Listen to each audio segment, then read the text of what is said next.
Hello and welcome back to my channel, and thanks for rejoining me on my BX solo D&D campaign. Where we have reached a stage where we were designing the starting town of Freehold. We'd already gone through a series of little mini games, quite an interactive process. We found our landing spot in the Griffin Inn, the Golden Griffin, and we have decided to stay the night, at least one night. The innkeeper has been quite welcoming, if albeit rather gruff and grim in his demeanor, but he seems like a trustworthy soul. So we have decided to spend the night. We are weary travelers. As a bit of an intro to this one, just the results of what we did last time. We designed our town basically as we were traveling around the town and discovering aspects of that settlement as and when we interacted with individuals. But I've decided to summarize it here, and I do have some notes, areas of notes that I can add on additional information. So in summary, we've got Freehold as one of several frontier towns within the barony. It has a low wall and a fortified gatehouse as the sole entrance. The population we determined was 1,000, which are mainly humans, but there are some halflings and dwarves and a couple of elves. The economy, again, we determined with a die roll. It was animal pelts and game meat. Trappers and hunters bring in furs and preserved meat from the wilderness, valuable commodities in the barony. So this is their specialism. It's furs. So the assumption is that it's quite a wilderness roundabout. So we'll probably be able to build that into our later design process. The authority, the current authority, is a sheriff appointed by the Baron and advised by a town forum. The religion, we established that there the lawful Church of Light is the predominant. There are minor temples of other denominations, and chaos worship is outlawed or underground. So there's no chaos in this town. Allegedly. The taverns and inns, we've got the Drunken Dragon, which is a low-class establishment. We have the Golden Griffin that we have designated as our starting inn. Boren is the landlord. And the Shadowed Helm, which is a bit more of an exclusive inn. Might be quite useful for networking if we are interested in obtaining further adventurers in our group. So I thought it'd be quite good just to recap on that and see the results of our industry last episode.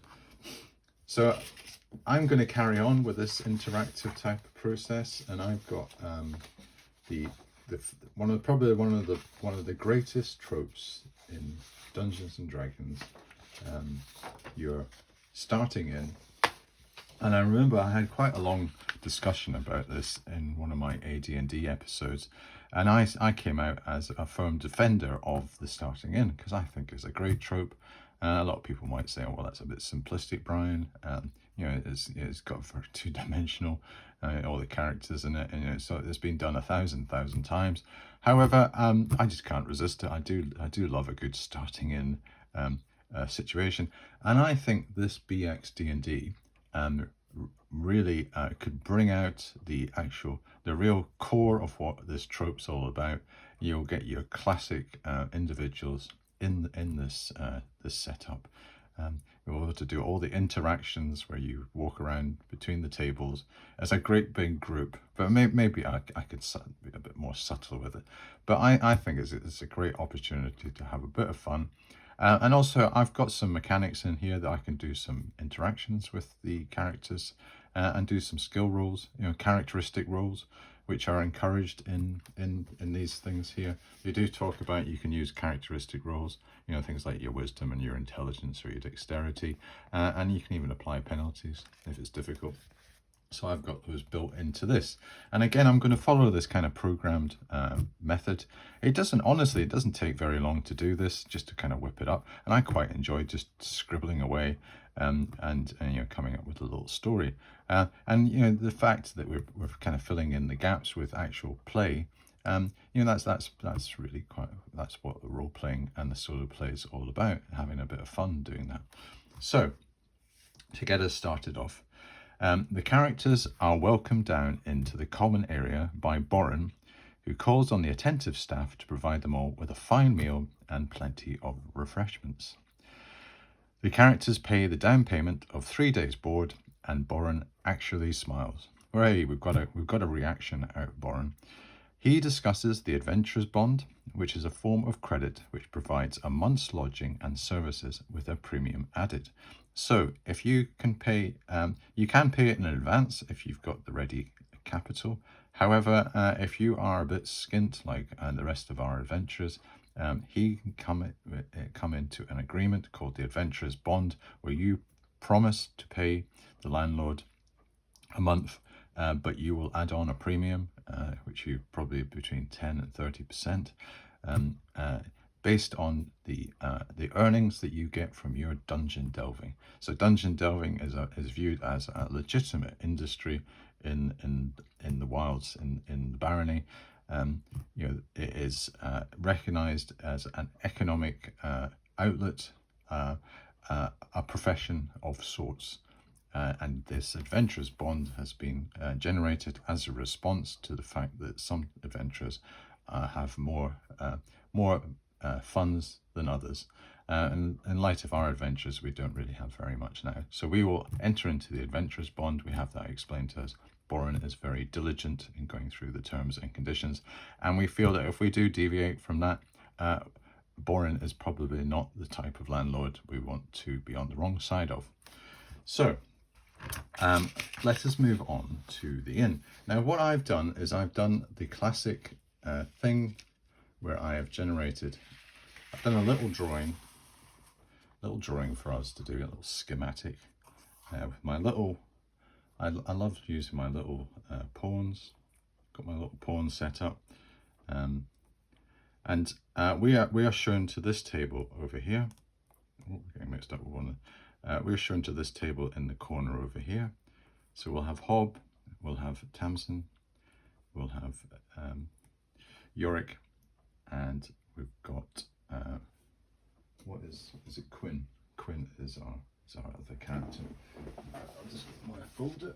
So I've got all our details. Yep. So we are seated over here. There are other characters in the Golden Griffin.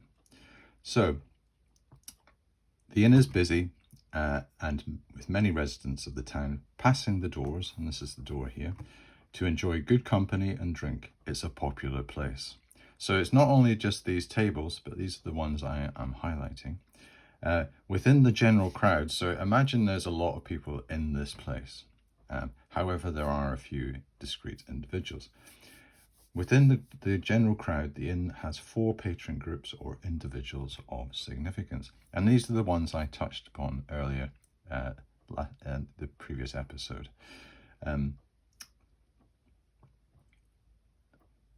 What we're going to do is we're going to roll in order with whom the characters wish to converse with, and use reaction rolls and further actions to determine the success of these interactions in finding out about their backgrounds.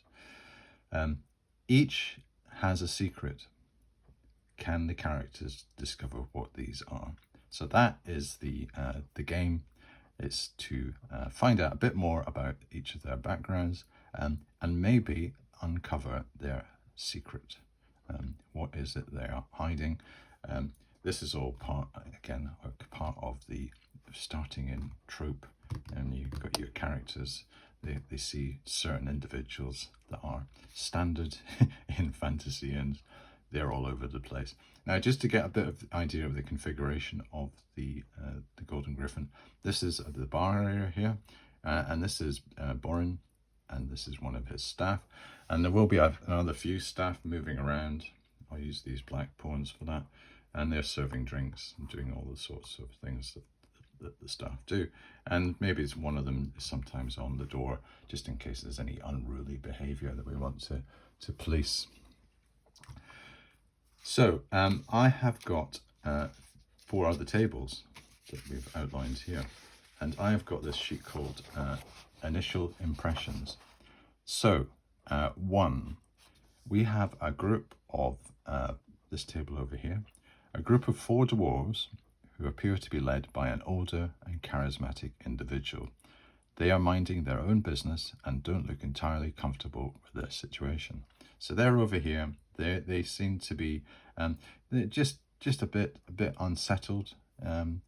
The leader looks quite old and established, and the rest of the dwarves seem to be in thrall of them.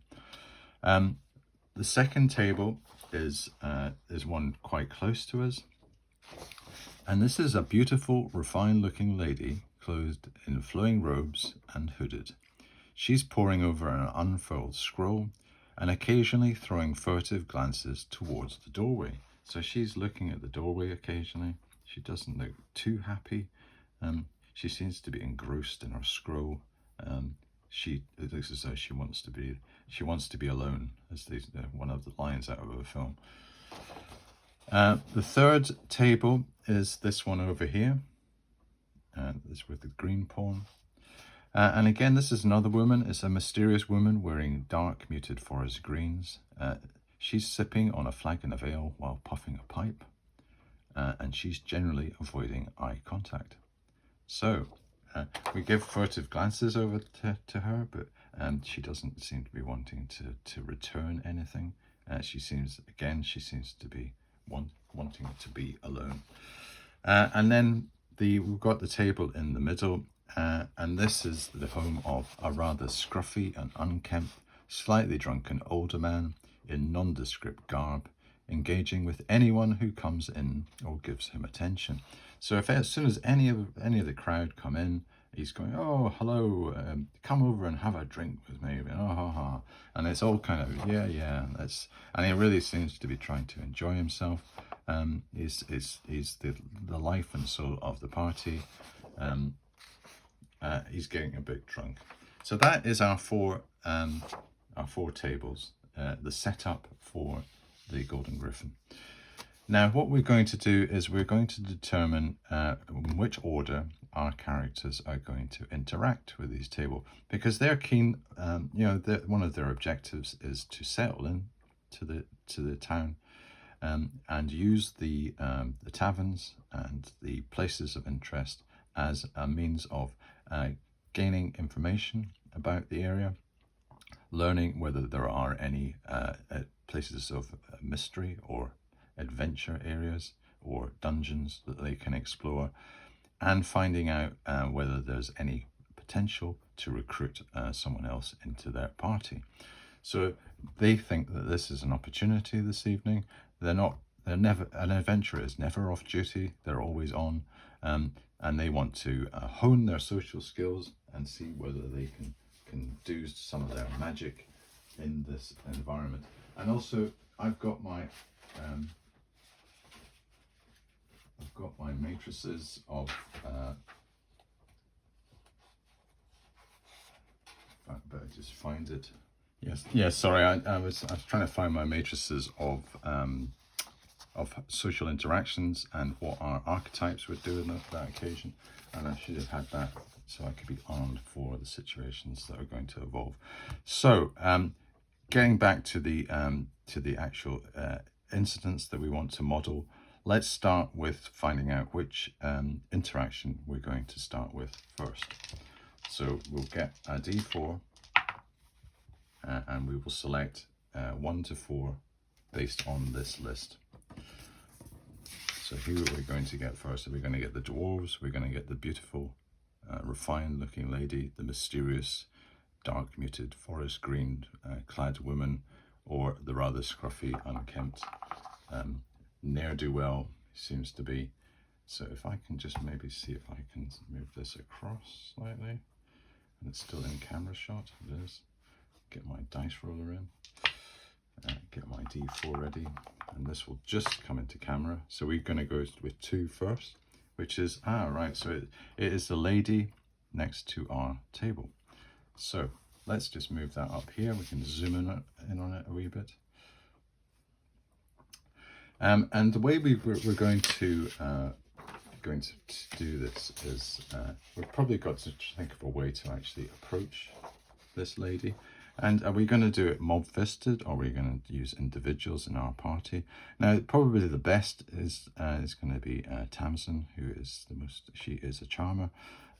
She could probably use, and she has the highest charisma. She gets a +1 bonus, so she's probably going to lead any of the interactions. But I'd quite like to give some of the other characters a chance. So maybe what Tamsin says, well, I'll tell you what, I'll go over and have a chat with this lady. I'll take one other, and we're probably thinking of the most innocuous one to take. And maybe we're thinking, well, what about if 2 ladies go over? We'll have a bit of a woman's chat over. So she'll take Quinn over, and we just stroll across. And Tamsin says, I couldn't help but notice that you were poring over this scroll. I am a magic user myself. Is that what you are involved in as a profession? So we get to find out a bit more about this lady.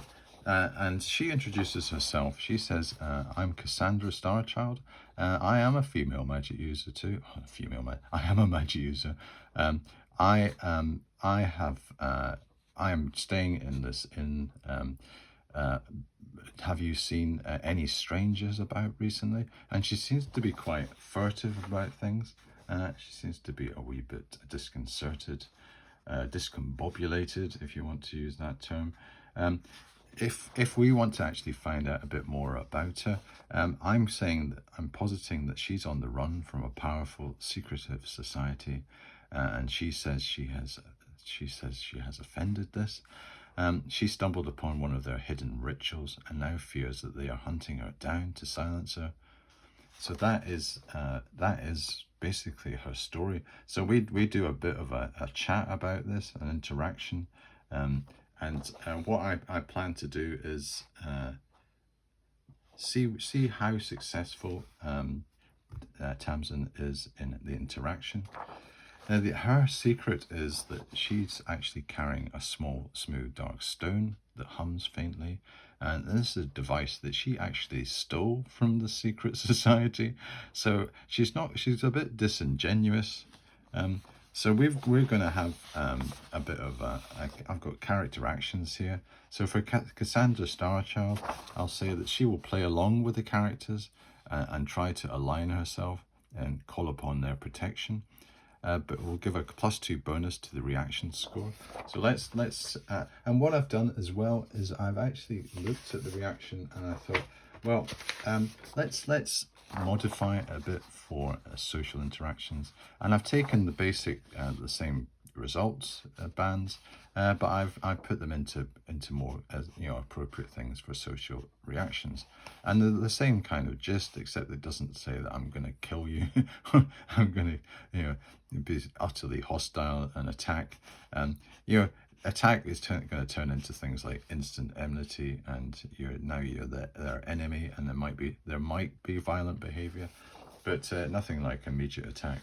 So I think that's going to help. So let's just think about what the reaction roll that we have to do for this. We've got Tamsin as she's got a +1 to her reaction, and we're saying that Cassandra is playing along a bit, so she's going to add 2. So in total, we're going to add 3 to this. So that isn't that's an interesting. That's 4 + 3. That's 7. So let's see what it says. So maybe she's being a bit coy. 6 to 8 is uncertain, guarded, suspicious, or uninterested. I would say that she's still a bit suspicious. She doesn't really like the fact that these 2 women have just come over and spoken to her just out of the blue. Maybe they are agents of this secret society, and they're trying to probe her out, and she's a bit paranoid now. So that hasn't gone down too well. So let's find out what else the characters can do on an action.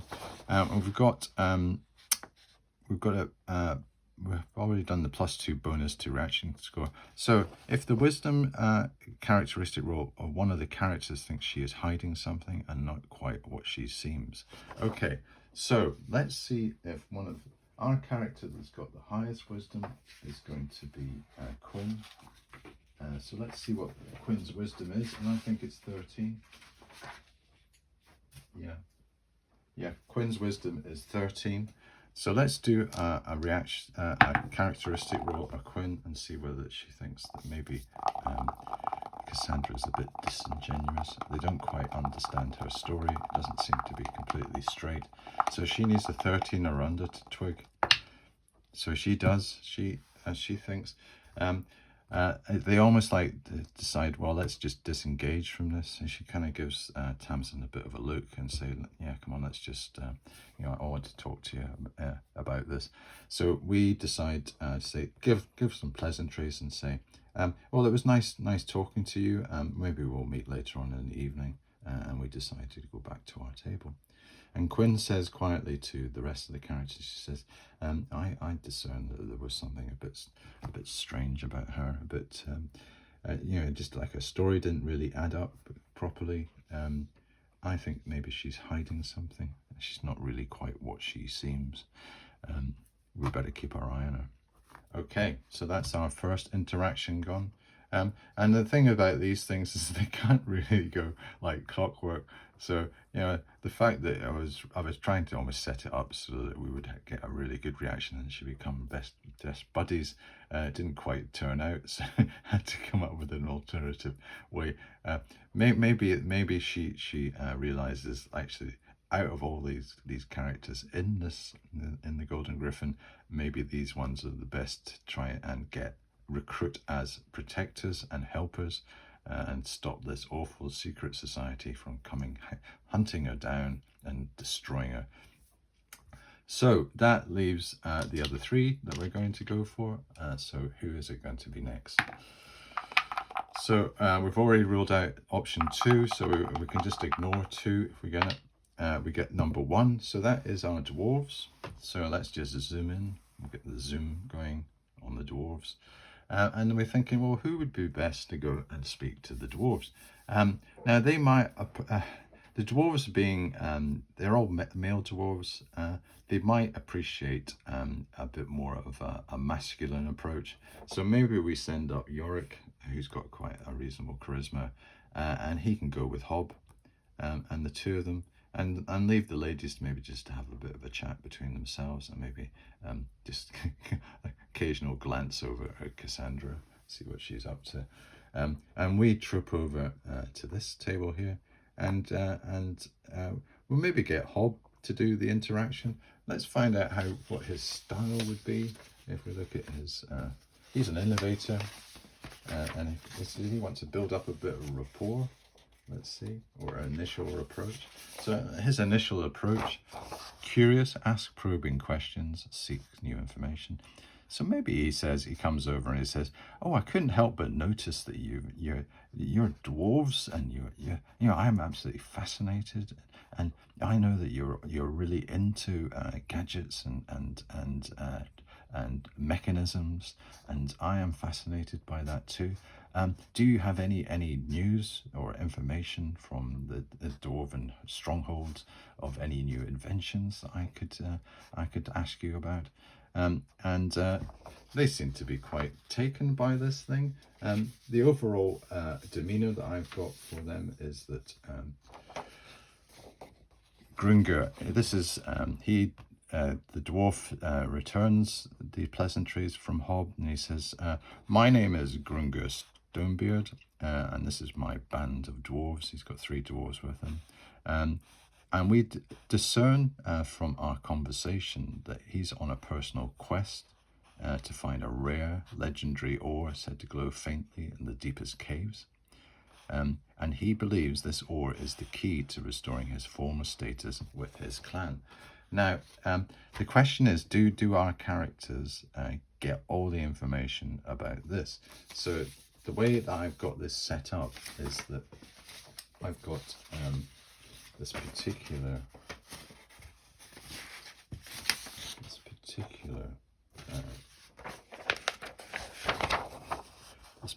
one here as the character actions.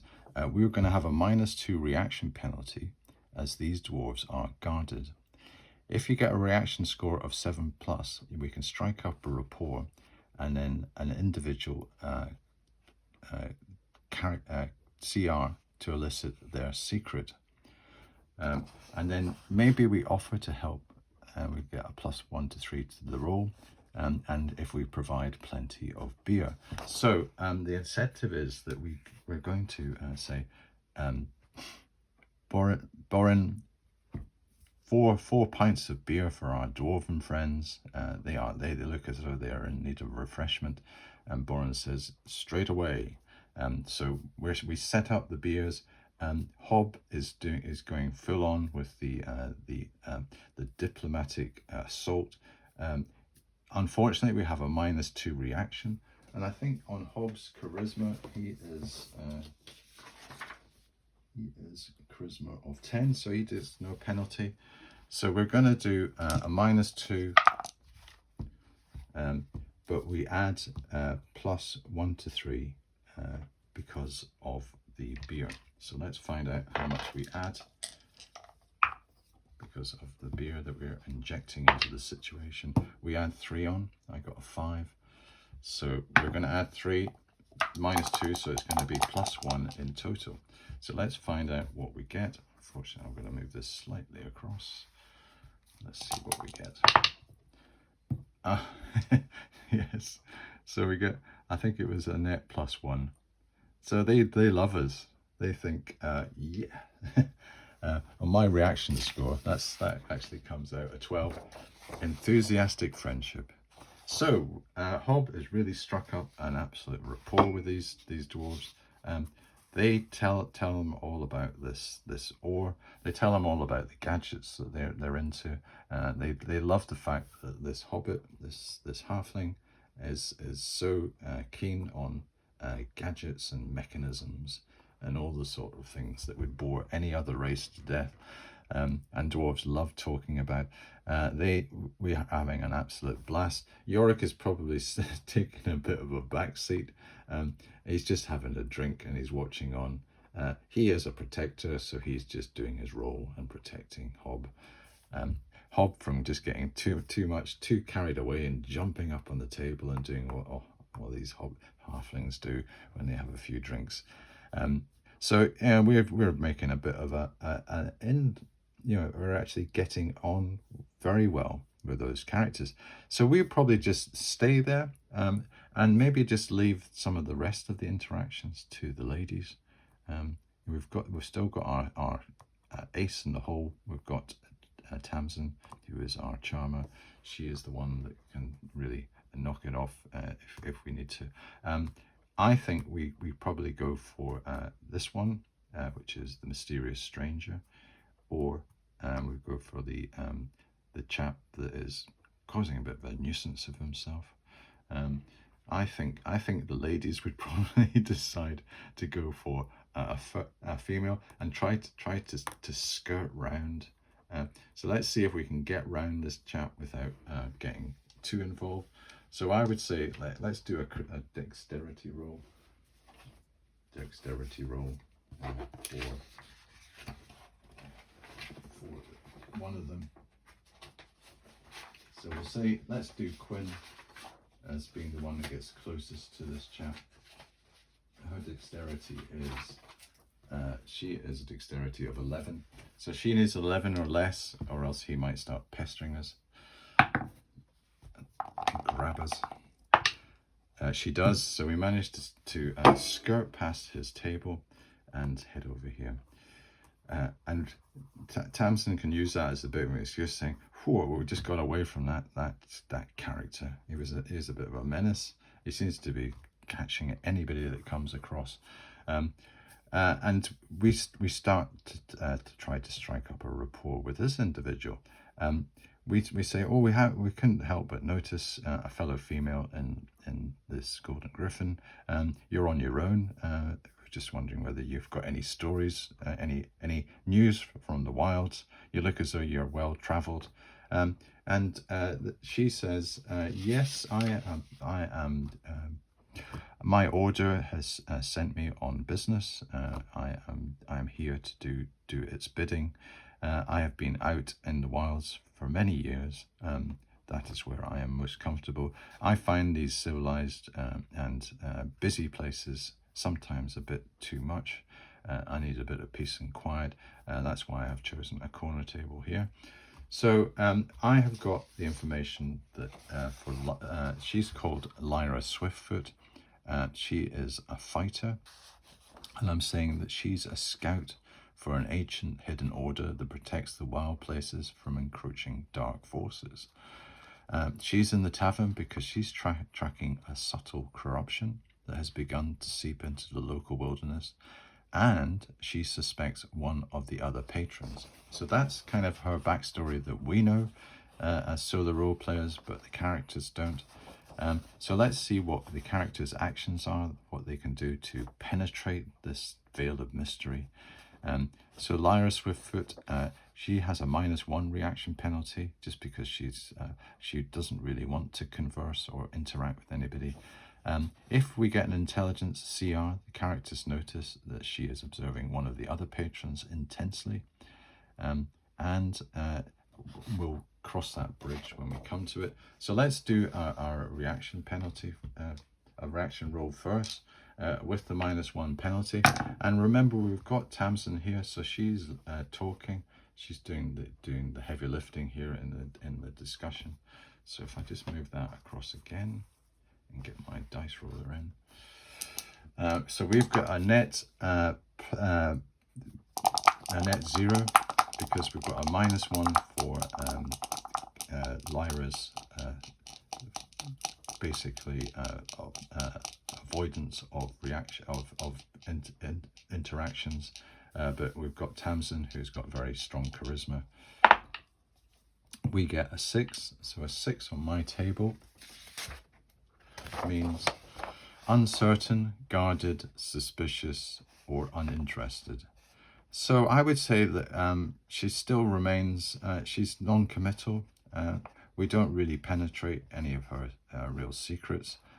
I think we have to fall back on what I've said in here as the character action. So if the intelligence CR, so we've got, luckily again we've got Tamsin, and she's got an intelligence of 17.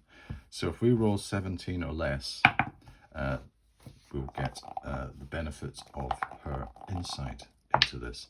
So we roll a 6, so yes. So Tamsin discerns. She notices that that Lyra is observing one of the other patrons intensely, and she actually picks up on this as they are talking. She's constantly furtively looking across at one of the other patrons, and it is you won't be surprised. It is actually Cassandra she's looking across. She thinks that Cassandra is actually an agent of a society that she is in opposition to. So there is a bit of a standoff between these two.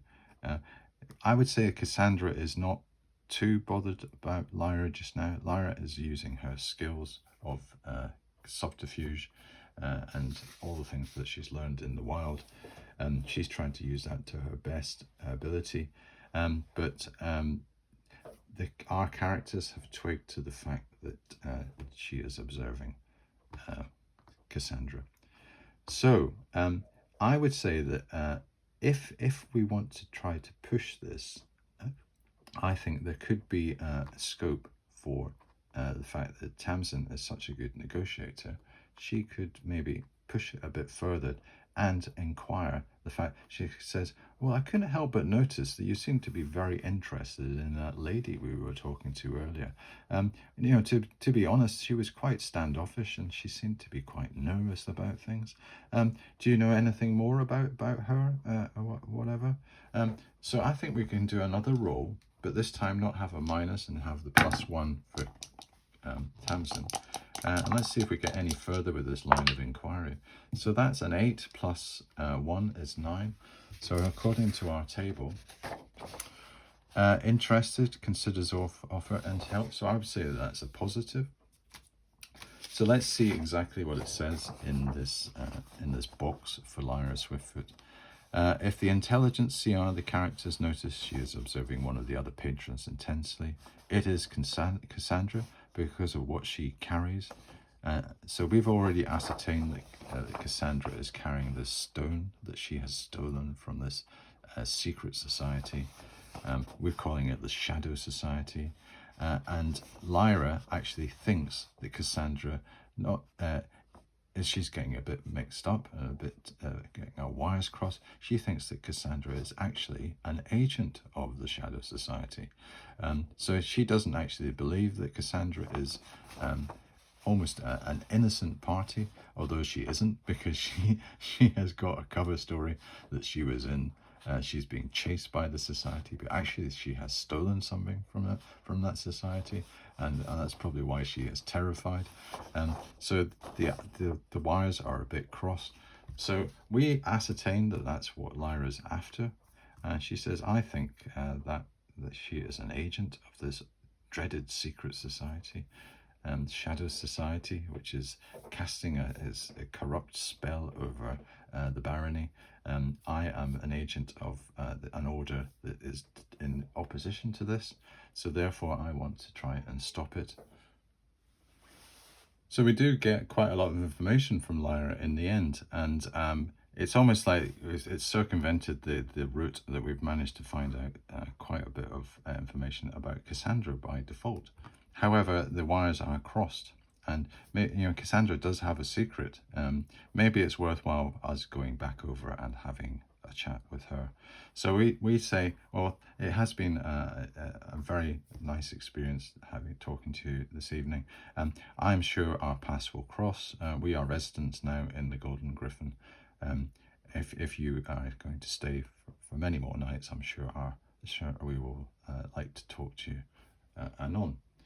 And so we head off and we start walking past. And as we walk past, this chap comes round and goes, "Oh, come over and have a drink with me." So this is we have to do it. It's our last encounter, our last interaction. And this is the rather scruffy and unkempt, slightly drunken older man in nondescript garb, engaging with anyone who comes in or gives him attention. So on the face of it, he looks like a bit of a pain, but not is all what it seems. So we ascertained, because we're having a bit, he's kind of dragged us over, and he says, "Oh, you're beautiful ladies, come over." And he doesn't really notice the fact that Quinn's kind of a bit of a scars. Her charisma's about 6, and I think probably one of the reasons, in fact, this is a bit of a backstory. In fact, one of the viewers gave me this really good idea about Quinn, that she's got a constitution of 6 and a charisma of 6. Maybe she has a terrible accident when she was young. She got some really scarred, burns maybe, and our constitution's way down because she's got an injury that she's carrying. So I think maybe, and that could be one of the reasons why she's so inward in her and introspective in her character. I don't want to get too complicated with BX D&D characters because I don't want to psychoanalyze them, but I did think that was quite a good little backstory for Quinn. And he is Old Hemlock. He's the town elder and storyteller. And actually, he knows far more about the local ruins and haunted places than he lets on. So he's going on and on and on about all the old days when I used to adventure. I was young like you once. I used to do all that type of stuff. Young and beautiful like you are. And this was a long time ago. And he's saying he was part of a group that explored one such ruin in his youth. So if the characters befriend him and see beyond the act, they will find out the location and details of our first place of mystery. And we can generate the dungeon ruins in future episodes. Whoa, this could be the jackpot. So the one that you don't really want to avoid at all costs, and we've just kind of bumped into him, is the one that's got the jackpot. He's got all the information. Oh, isn't that interesting? So let's see what the character actions are to discern this information. Old Hemlock. Reaction is unmodified. If a character with the highest wisdom rolls a CR, they will ascertain that he isn't just talking nonsense, but there is a cunning operator behind the mask. He wants helpful adventurers to plunder on his behalf in return for providing information. So this is basically a bit of a cover. Old Hemlock does. He tries to almost like lure adventurers in by acting the fool, acting like he's incompetent, like he's just a bit of a menace. But actually, he's got a lot of cunning. He wants to use those adventurers to go and do some raiding, and he will get some reward, probably a share of the loot, and get some money for the information he's going to give. So it's a bit of a ploy that he's got on the go. So let's find out what the reaction is. And remember, he could be putting on something as well. But let's just do a straight reaction roll first. So we get a 7 and we get +1 because of Tamsin. So that's an 8. And an 8 on our graph is uncertain, guarded, suspicious, and uninterested. But I would say it's the top one. So maybe we're being a bit cagey at the start. So let's do it. Let's say that we continue with the conversation. He's going waxing lyrical about dungeons and stuff. And he's almost like probing us as much as we are probing him. So we get a 7 plus. So it's about the same. So I would say in general, we don't really come to much of a positive reaction. However, we've still got our trump card that we can play, the wisdom CR, to see whether one of us can see beyond the act. So who is it going to be? We've got Quinn, who's got a wisdom of 13, and we've got Tamsin, who's only got a wisdom of 9. So let's go for our Quinn character and see whether she has used her intuition, her women's intuition, and worked out that actually this guy, there's more to him than meets the eye, and she does. So that is good, because what does it say in the result? It says, if a character with the highest wisdom rolls a CR, they will ascertain that he isn't just talking nonsense, but there is a cunning operator behind the mask. Okay, good. He wants help. So she kind of twigs that this is what he's up to. However, she needs time to explain it to the rest of the characters and regroup. So she says to Tamsin, let's get back to our table. We disengage. We'll say, we will be talking at some stage. She's quite abrupt and whatever. She doesn't really have tremendous charisma, so she's really quite direct and rather obtuse at times. And we just head back over to our table. So, and in the meantime, our two bit more inebriated characters come back over and say, well, we had a great time with them. We're really going to have to get together. We've got a bit of information out of them. They're trying to go down, trying to find some caves that's got this rare ore in it. Maybe we could find out some things for them. What we said was that we would try to help them in their venture. They've turned out to be almost our best friends. So I think we've got some allies in the corner. And we give the download on Lyra, and we say, well, that's amazingly interesting. And then Quinn adds in at the end, and I have a bit of a suspicion that that chap over there, he calls himself Old Hemlock. He's the elder, a town elder and a storyteller. I think there's more to him than meets the eye. I think he is quite credible. I think we need to speak to him anon. Maybe not tonight, but anon. And the rest of us decide, yeah, I think we've done enough for this evening. We can maybe leave Cassandra to some other time. We didn't get round to her, but we do know some secrets about her. We don't think there's any point confronting her and speaking to her. We're not in that kind of situation. We've got enough of information from Lyra, so we've established some quite interesting dynamics there. Not all to the extent where we could say, well, we've got closure or we've got resolution. I would say that we've probably made the biggest inroads on the dwarves. So if I just get that up. Grungir Stonebeard and his band of 3 dwarves, I think we've struck quite a rapport with them. With Lyra is the second. We seem to have got into the confidence of Lyra, and we know that she is she's acting on behalf of a secret order, and they are in opposition to another secret society. So that she's almost an agent. So again, that could be a useful thing. You know, and she seems to be quite handy in the wild. So if we ever need a scout to go out there into the wild, Lyra might be one to have. We've got Cassandra, who's probably the most mysterious. We know that we haven't really had too much of success speaking to her. And then we've got Old Hemlock, who we're going to imagine is a bit of an established character in the place. Maybe we can follow up with him tomorrow. And as I was saying, he has the secrets of some of the local dungeon or haunted places.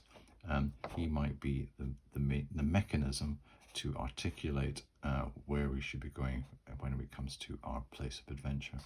So I'm going to call it close to that part of the mini game just now, and what I'll do is I'll move on to the next stage. I'm just conscious of the time and I want to move the things forward. So the next thing is that I call it recruitment. So following on from the inn encounters, the characters approach Borin and ask how they can recruit another adventurer into their party. They are especially looking for a thief. Note, retainers are not advised for starting characters, and Borin does not discuss that particular process. So this book, I think it is it's BX. No, it's the basic. It says that starting characters should not recruit retainers, because retainers seem to be the standard way for characters to beef up their party if they're not going to get other characters. I think sometimes they discuss about players having 2 characters that they run. And remember, it said the optimum size was between 6 and 8. We're going to try to get up to between 5 and 6. So we're going to look for another character, which we will share. We'll just have an equal share, and we're not going to be looking for retainers. And what Borin says is, right, he says, well, there's a few ways that you can try to recruit people in Freehold. He says you could post notices in the town square. You could ask officials at the keep. Maybe frequent certain taverns round here, like my own, for example.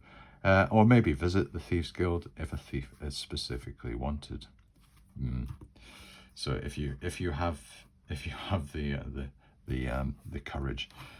So the characters decide to follow these lines of inquiry the next day, and they say, right, off to bed now and rest, as they have travelled far these past 1d6 days. So let's find out exactly how far their journey has been. Oh, they've only done 1, so maybe not too much, but it's been hot and it's been sweaty.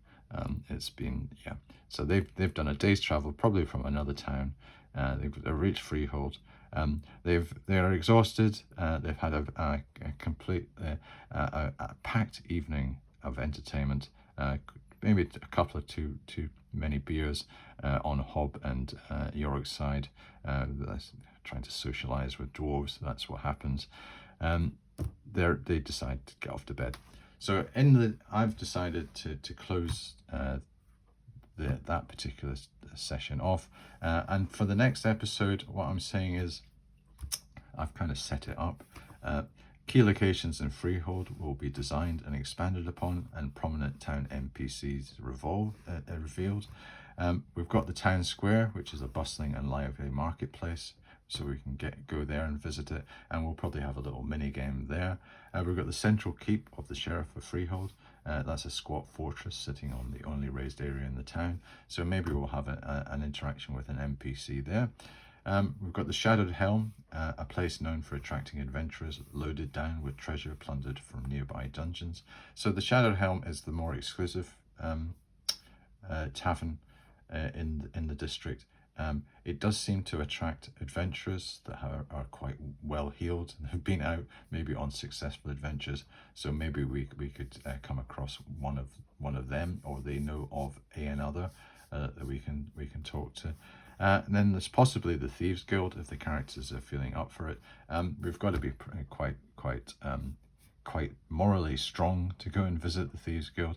It could be quite treacherous, and there is a chance that during their excursions around the town, some rumours about current problems in Freehold or matters that most would prefer to remain secret and hidden about the towns might emerge. So as they are moving around, we might have some rumours emanating out. We might have some secrets.